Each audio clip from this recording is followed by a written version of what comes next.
They don't execute these types of search warrants until they believe they have an ironclad case. Put no padlock on my house. Ain't nobody never took no car. I still own all my houses, still own all my cars. Respect. Still got all my faculty, still sharp, still smart. Floyd Mayweather has made a lot of money in his career. It appears he also owes a lot of money too. The boxer apparently owes $22.2 million in taxes from 2015. According to ESPN, the tax balance was unpaid as recently as March 6th of this. Floyd Mayweather Jr., long hailed as one of the greatest boxers in history, has made headlines not just for his undefeated record, but also for his extravagant lifestyle and headline-grabbing controversies.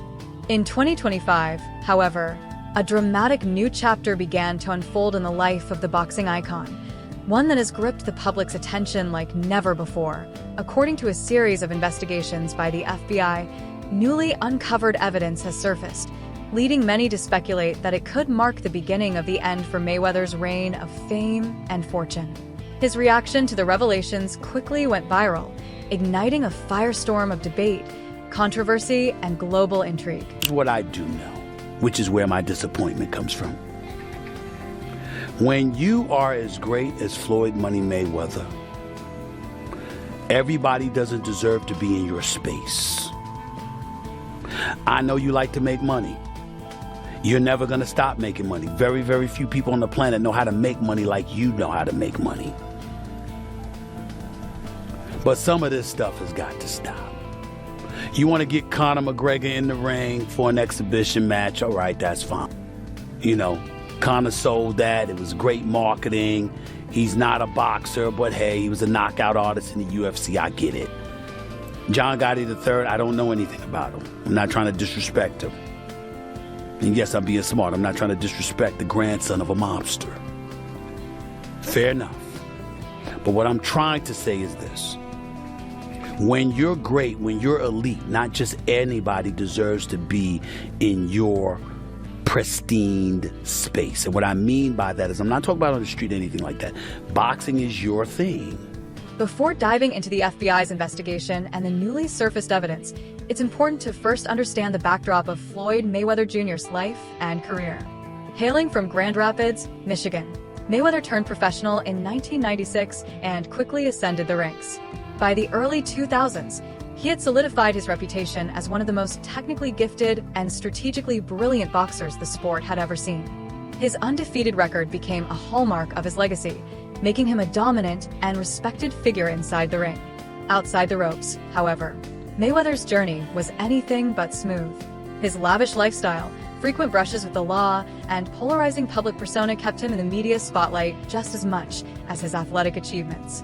Despite the controversies, his ability to generate staggering paydays from his fights helped him amass immense wealth, making him one of the highest-paid athletes in history. Yet, as his fortune grew, so did the shadows around him. From accusations of domestic violence to murky business ventures, Mayweather's name often found its way into legal headlines. These repeated run-ins with the law cast a persistent cloud over his legacy, setting the stage for the explosive developments that would emerge in 2025. People hate consistency when it comes to teams that you don't like and not a fan of, and they constantly win all the time. The Patriots went through the same thing. Small example, I'm gonna just take boxing for instance. Right. Floyd. Yes. Everybody loved when Floyd was winning early in his career. Yes. But when he kept winning, Yes. he became the villain. Yes. And then everybody paying in and tuning in to see him lose. Right. That's it. Yes. He became the villain. The turning point came when the FBI launched a sweeping investigation into Floyd Mayweather's financial empire, scrutinizing his business operations and alleged ties to organized crime. Spanning several months, the probe examined various facets of his financial life, ranging from tax returns and monetary transactions to corporate affiliations. At the heart of the investigation were glaring financial irregularities that appeared to stretch back over the past decade. While Mayweather had amassed a staggering fortune through his boxing career, investigators uncovered troubling inconsistencies in how his wealth was handled. According to the FBI's findings, large sums of money were allegedly being funneled through offshore accounts, raising red flags about potential money laundering and tax evasion. One of the most damning revelations was the discovery of several offshore bank accounts reportedly tied to Mayweather. These accounts, linked to entities with known connections to criminal organizations, appeared to be used to conceal substantial portions of his income. Forensic accountants working the case also identified significant discrepancies in his tax filings, suggesting that Mayweather may have deliberately avoided paying millions in taxes. The findings have cast a long shadow over his financial legacy and ignited a storm of legal and public scrutiny. How much money do you have in your bank account? Which account? Which bank? You have more than one account? Absolutely. I don't even have one account. Give me the amount of money you have in one of your accounts. 200 million, 300 million. Dollars? Yeah, in different accounts. Stephen A. Smith didn't mince words. I've seen the documents. I've spoken to the people. I'm telling y'all, Floyd Mayweather is in serious trouble, he declared, locking eyes with the camera in his signature no-nonsense style. According to Smith, Mayweather is now facing a multi-million-dollar lien from the IRS, has taken out loans against multiple properties, and is years behind on his tax payments. The situation appears even more dire when you factor in the collapse of several business ventures and a growing list of lawsuits from disgruntled investors. Perhaps the most jarring revelation? Mayweather has allegedly started quietly liquidating his prized assets, selling off rare luxury cars and high-end jewelry, in what seems like a desperate effort to cover his mounting debts. Smith highlighted a noticeable shift in Mayweather's public persona, pointing out, "You don't go from bragging about dropping $1.40 to $4 million in a single day to suddenly going radio silent about your money, unless something's seriously wrong."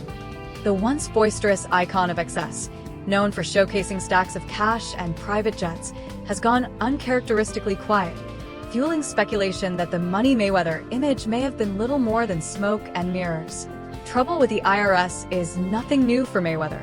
Back in 2017, he made headlines by filing a petition to postpone a tax payment from 2015, claiming he lacked the liquidity, despite earning hundreds of millions.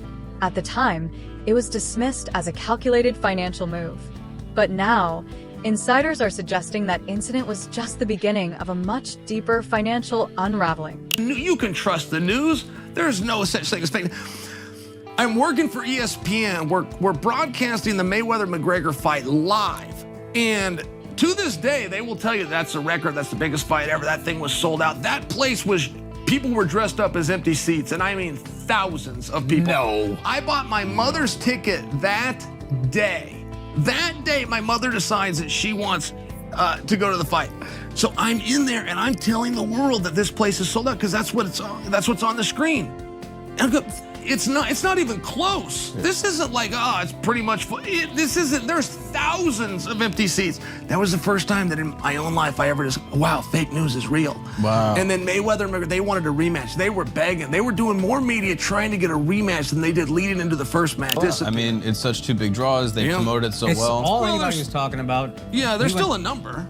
Yeah. I mean, no matter how big a draw is, there's still a number. If this guy got 100 million, this guy got 100 million, then you got to advertise it, promote it. You got to bring. It's the guarantees that kill everything. If they were just getting percentages, then obviously everybody. You're saying the seats were empty. I can understand it not making the money, but the seats being empty seems seems peculiar. crazy. Yeah, and there's nothing in the world where you have a pay-per-view hit that didn't have a live audience hit. Like if your live audience is your first focus group, isn't sold out, you didn't do pay-per-view numbers. Sure. But boxing will still claim that to this day. They still to this day claim that that's number one. And if you want to be the biggest pay-per-view in boxing history, all you have to do is claim it. ESPN's Stephen A. Smith delivered what could be the most devastating financial bombshell yet in the unraveling saga of Floyd Mayweather. According to official filings, Mayweather reportedly owes more than $52 million in back taxes, spanning a 7-year period from 2015 to 2022. The staggering sum shocked not only the sports community, but also financial experts, especially given how such a massive debt managed to stay under the radar for so long. Smith revealed that the IRS had already begun taking aggressive steps. Several of Mayweather's domestic bank accounts have been frozen, and a full-scale investigation is now underway to trace the path of his wealth. Sources close to the federal probe confirmed this is far from a routine tax collection. It's a comprehensive operation aimed at locating and reclaiming assets to cover the outstanding debt. Financial analyst Chris Swan weighed in, emphasizing the severity of the situation. Once your unpaid taxes cross a certain threshold, the IRS doesn't just knock, they move in, Swan explained. They audit every transaction, monitor every bank account, and track every asset, from watches to waterfront properties. It becomes a constant presence in your financial life. It's suffocating. Juan went on to describe the brutal financial reality faced by someone with a debt of this magnitude. Not only is their income restricted, but even past earnings, luxury purchases, and gifts to friends or family come under scrutiny. When Mayweather spends $1, Juan said, the IRS wants to know where it came from and why it wasn't used to pay off his tax debt. Every move becomes a red flag.